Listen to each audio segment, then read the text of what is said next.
Living Dhamma, by Ajahn Chah. Meditation. Seekers of goodness who have gathered here, please listen in peace. Listening to the Dhamma in peace means to listen with a one-pointed mind, paying attention to what you hear and then letting go. Listening to the Dhamma is of great benefit. While listening to the Dhamma, we are encouraged to firmly establish both body and mind in samadhi, because it is one kind of Dhamma practice. In the time of the Buddha, people listened to Dhamma talks intently, with the mind aspiring to real understanding, and some actually realized the Dhamma while listening. This place is well suited to meditation practice. Having stayed here a couple of nights, I can see that it is an important place. On the external level it is already peaceful, all that remains is the internal level, your hearts and minds. So I ask all of you to make an effort to pay attention. Why have you gathered here to practice meditation? It's because your hearts and minds do not understand what should be understood. In other words, you don't truly know how things are, or what is what. You don't know what is wrong and what is right, what it is that brings you suffering and causes you to doubt. So first you have to make yourselves calm. The reason that you have come here to develop calm and restraint is that your hearts and minds are not at ease. Your minds are not calm, not restrained. They are swayed by doubting and agitation. This is why you have come here today and are now listening to the Dhamma. I would like you to concentrate and listen carefully to what I say, and I ask permission to speak frankly because that's how I am. Please understand that even if I do speak in a forceful manner, I am doing so out of goodwill. I ask your forgiveness if there is anything I say that upsets you, because the customs of Thailand and those of the West are not the same. Actually, speaking a little forcefully can be good because it helps to stir people up who might otherwise be sleepy or drowsy. And rather than rousing themselves to hear the Dhamma, allow themselves to drift instead into complacency and as a result never understand anything. Although there may appear to be many ways to practice, really there is only one. As with fruit trees, it is possible to get fruit quickly by planting a cutting, but the tree would not be resilient or long-lasting. Another way is to cultivate a tree right from the seed, which produces a strong and resilient tree. Practice is the same. When I first began to practice, I had problems understanding this. As long as I still didn't know what's what, sitting meditation was a real chore, even bringing me to tears on occasion. Sometimes I would be aiming too high, at others not high enough, never finding the point of balance. To practice in a way that's peaceful means to place the mind neither too high or too low, but at the point of balance. I can see that it's very confusing for you, coming from different places and having practiced in different ways with different teachers. Coming to practice here, you must be plagued with all kinds of doubts. One teacher says you must practice in one way, another says you should practice another way. You wonder which method to use, unsure of the essence of the practice. The result is confusion. There are so many teachers and so many teachings that nobody knows how to harmonize their practice. As a result, there is a lot of doubt and uncertainty. So you must try not to think too much. If you do think, then do so with awareness. But so far your thinking has been done with no awareness. First you must make your mind calm. Where there is knowing, there is no need to think, awareness will arise in its place, and this will in turn become wisdom, panna. But the ordinary kind of thinking is not wisdom, it is simply the aimless and unaware wandering of the mind, which inevitably results in agitation. This is not wisdom. At this stage you don't need to think. You've already done a great deal of thinking at home, haven't you? It just stirs up the heart. You must establish some awareness. Obsessive thinking can even bring you tears, just try it out. Getting lost in some train of thought won't lead you to the truth, it's not wisdom. The Buddha was a very wise person, he'd learned how to stop thinking. In the same way you are practicing here in order to stop thinking and thereby arrive at peace. If you are already calm, it is not necessary to think, wisdom will arise in its place. To meditate you do not have to think much more than to resolve that right now is the time for training the mind and nothing else. Don't let the mind shoot off to the left or to the right, to the front or behind, above or below. Our only duty right now is to practice mindfulness of the breathing. Fix your attention at the head and move it down through the body to the tips of the feet, and then back up to the crown of the head. Pass your awareness down through the body, observing with wisdom. We do this to gain an initial understanding of the way the body is. Then begin the meditation, noting that at this time your sole duty is to observe the inhalations and exhalations. Don't force the breath to be any longer or shorter than normal, just allow it to continue easily. Don't put any pressure on the breath, rather let it flow evenly, letting go with each in-breath and out-breath. You must understand that you are letting go as you do this, but there should still be awareness. You must maintain this awareness, allowing the breath to enter and leave comfortably. There is no need to force the breath, just allow it to flow easily and naturally. Maintain the resolve that at this time you have no other duties or responsibilities. Thoughts about what will happen, what you will know or see during the meditation may arise from time to time, but once they arise just let them cease by themselves, don't be unduly concerned over them. During the meditation there is no need to pay attention to sense impressions. Whenever the mind is affected by sense impingement, wherever there is a feeling or sensation in the mind, just let it go. Whether those sensations are good or bad is unimportant. It is not necessary to make anything out of those sensations, just let them pass away and return your attention to the breath. Maintain the awareness of the breath entering and leaving. Don't create suffering over the breath being too long or too short, simply observe it without trying to control or suppress it in any way. In other words, don't attach. Allow the breath to continue as it is, and the mind will become calm. As you continue, the mind will gradually lay things down and come to rest, the breath becoming lighter and lighter until it becomes so faint that it seems like it's not there at all. Both the body and the mind will feel light and energized. All that will remain will be a one-pointed knowing. You could say that the mind has changed and reached a state of calm. If the mind is agitated, set up mindfulness and inhale deeply till there is no space left to store any air, then release it all completely until none remains. Follow this with another deep inhalation until you are full, then release the air again.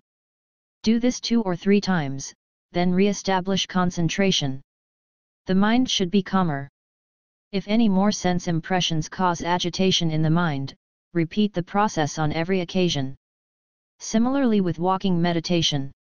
If while walking, the mind becomes agitated, stop still, calm the mind, re-establish the awareness with the meditation object and then continue walking.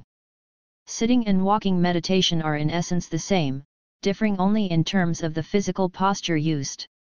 Sometimes there may be doubt, so you must have sati, to be the one who knows, continually following and examining the agitated mind in whatever form it takes. This is to have sati.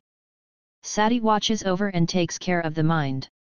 You must maintain this knowing and not be careless or wander astray, no matter what condition the mind takes on.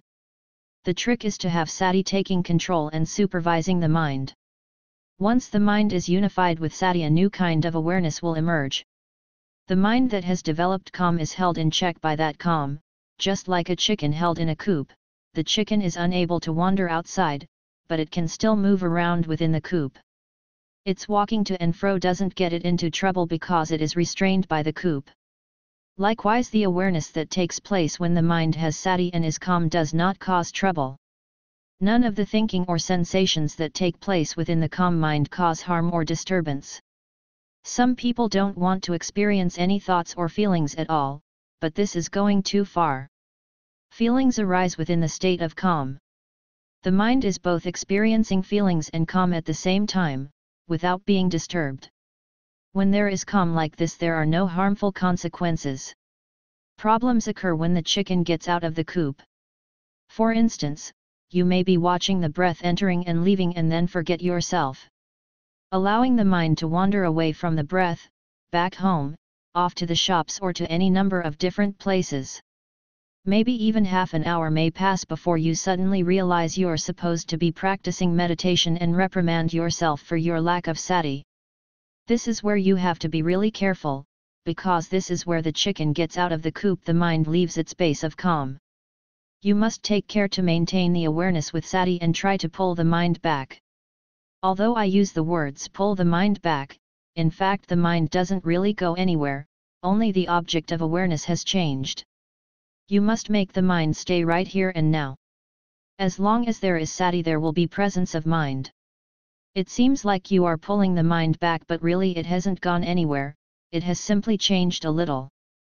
It seems that the mind goes here and there, but in fact the change occurs right at the one spot.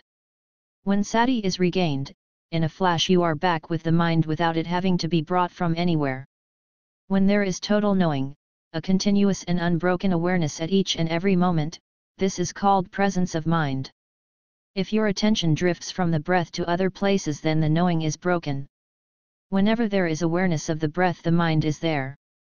With just the breath and this even and continuous awareness you have presence of mind. There must be both sati and sampajana. Sati is recollection and sampajana is self-awareness. Right now you are clearly aware of the breath. This exercise of watching the breath helps sati and sampajana develop together. They share the work.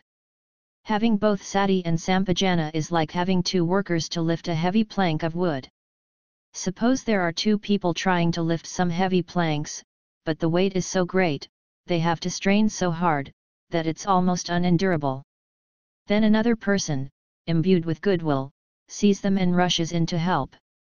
In the same way, when there is sati and sampajana, then panna, wisdom, will arise at the same place to help out. Then all three of them support each other. With panna there will be an understanding of sense objects. For instance, during the meditation sense objects are experienced which give rise to feelings and moods. You may start to think of a friend, but then panna should immediately counter with it doesn't matter, stop or forget it. Or if there are thoughts about where you will go tomorrow, then the response would be, I'm not interested, I don't want to concern myself with such things. Maybe you start thinking about other people, then you should think, no, I don't want to get involved. Just let go, or it's all uncertain and never a sure thing. This is how you should deal with things in meditation, recognizing them as not sure, and maintaining this kind of awareness. You must give up all the thinking, the inner dialogue and the doubting. Don't get caught up in these things during the meditation.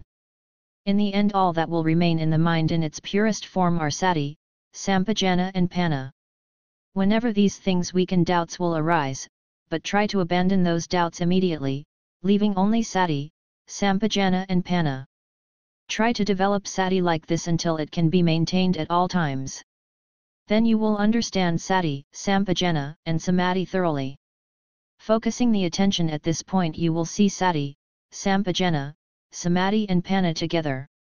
Whether you are attracted to or repelled by external sense objects, you will be able to tell yourself, it's not sure.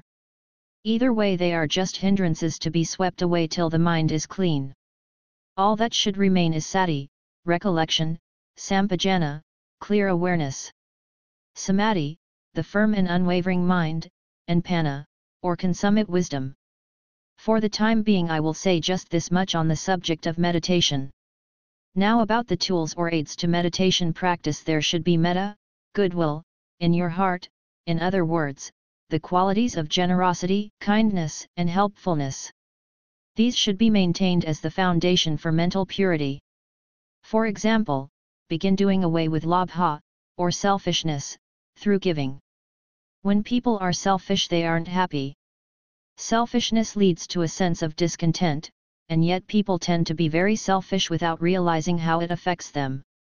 You can experience this at any time, especially when you are hungry. Suppose you get some apples and you have the opportunity to share them with a friend.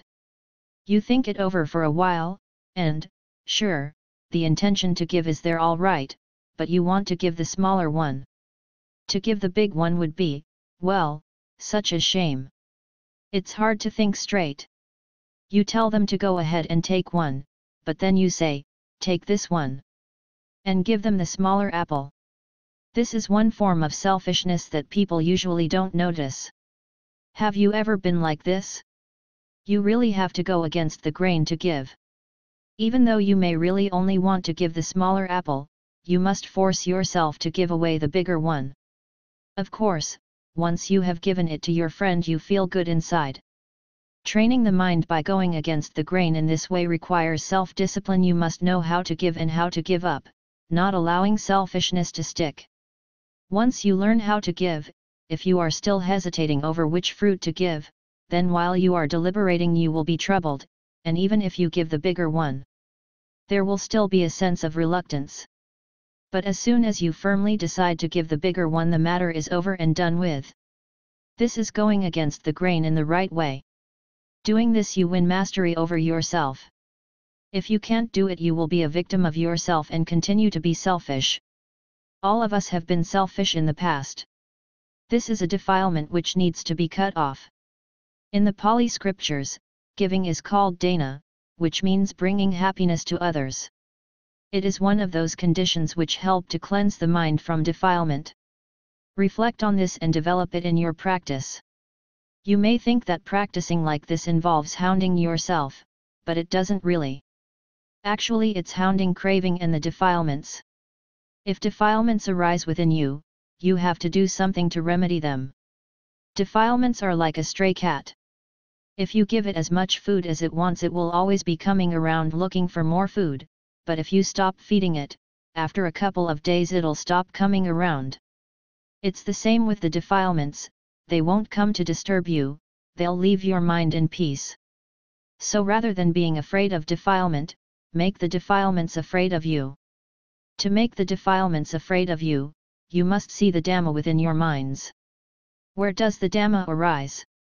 It arises with our knowing and understanding in this way. Everyone is able to know and understand the Dhamma. It's not something that has to be found in books, you don't have to do a lot of study to see it, just reflect right now and you can see what I am talking about. Everybody can see it because it exists right within our hearts. Everybody has defilements, don't they? If you are able to see them, then you can understand. In the past you've looked after and pampered your defilements, but now you must know your defilements and not allow them to come and bother you. The next constituent of practice is moral restraint, sila.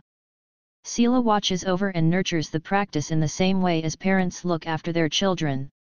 Maintaining moral restraint means not only to avoid harming others but also to help and encourage them. At the very least you should maintain the 5 precepts, which are 1. Not only to kill or deliberately harm others, but to spread goodwill towards all beings. 2. To be honest, refraining from infringing on the rights of others, in other words, not stealing. 3. Knowing moderation in sexual relations. In the household life there exists the family structure, based around husband and wife. Know who your husband or wife is, know moderation, know the proper bounds of sexual activity. Some people don't know the limits. One husband or wife isn't enough, they have to have a second or third. The way I see it, you can't consume even one partner completely, so to have 2 or 3 is just plain indulgence. You must try to cleanse the mind and train it to know moderation. Knowing moderation is true purity, without it there are no limits to your behavior. When eating delicious food, don't dwell too much on how it tastes, think of your stomach and consider how much is appropriate to its needs. If you eat too much you get trouble, so you must know moderation. Moderation is the best way. Just one partner is enough, 2 or 3 is an indulgence and will only cause problems. 4. To be honest in speech. This is also a tool for eradicating defilements. You must be honest and straight, truthful and upright. 5. To refrain from taking intoxicants. You must know restraint and preferably give these things up altogether. People are already intoxicated enough with their families, relatives, and friends, material possessions, wealth and all the rest of it. That's quite enough already without making things worse by taking intoxicants as well. These things just create darkness in the mind. Those who take large amounts should try to gradually cut down and eventually give it up altogether. Maybe I should ask your forgiveness, but my speaking in this way is out of a concern for your benefit, so that you can understand that which is good. You need to know what is what. What are the things that are oppressing you in your everyday lives? What are the actions which cause this oppression? Good actions bring good results and bad actions bring bad results. These are the causes. Once moral restraint is pure, there will be a sense of honesty and kindness towards others. This will bring about contentment and freedom from worries and remorse. Remorse resulting from aggressive and hurtful behavior will not be there. This is form of happiness. It is almost like a heavenly state. There is comfort, you eat and sleep in comfort with the happiness arising from moral restraint. This is the result, maintaining moral restraint is the cause. This is a principle of Dhamma practice, refraining from bad actions so that goodness can arise. If moral restraint is maintained in this way, evil will disappear and good will arise in its place. This is the result of right practice. But this isn't the end of the story. Once people have attained some happiness, they tend to be heedless and not go any further in the practice. They get stuck on happiness. They don't want to progress any further, they prefer the happiness of heaven. It's comfortable, but there's no real understanding. You must keep reflecting to avoid being deluded. Reflect again and again on the disadvantages of this happiness. It's transient, it doesn't last forever. Soon you are separated from it. It's not a sure thing. Once happiness disappears, then suffering arises in its place and the tears come again. Even heavenly beings end up crying and suffering. So the Lord Buddha taught us to reflect on the disadvantages, that there exists an unsatisfactory side to happiness. Usually when this kind of happiness is experienced, there is no real understanding of it. The peace that is truly certain and lasting is covered over by this deceptive happiness. This happiness is not a certain or permanent kind of peace, but rather a form of defilement, a refined form of defilement to which we attach. Everybody likes to be happy. Happiness arises because of our liking for something. As soon as that liking changes to dislike, suffering arises. We must reflect on this happiness to see its uncertainty and limitation. Once things change, suffering arises. This suffering is also uncertain, don't think that it is fixed or absolute. This kind of reflection is called adinavakatha. The reflection on the inadequacy and limitation of the conditioned world. This means to reflect on happiness rather than accepting it at face value. Seeing that it is uncertain, you shouldn't cling fast to it. You should take hold of it but then let it go, seeing both the benefit and the harm of happiness. To meditate skillfully, you have to see the disadvantages inherent within happiness. Reflect in this way. When happiness arises, contemplate it thoroughly until the disadvantages become apparent. When you see that things are imperfect, 12, your heart will come to understand the Nekamekatha, the reflection on renunciation. The mind will become disinterested and seek for a way out. Disinterest comes from having seen the way forms really are, the way tastes really are, the way love and hatred really are. By disinterest we mean that there is no longer the desire to cling to or attach to things. There is a withdrawal from clinging, to a point where you can abide comfortably, observing with an equanimity that is free of attachment. This is the peace that arises from practice. Note: 12 Dukkha.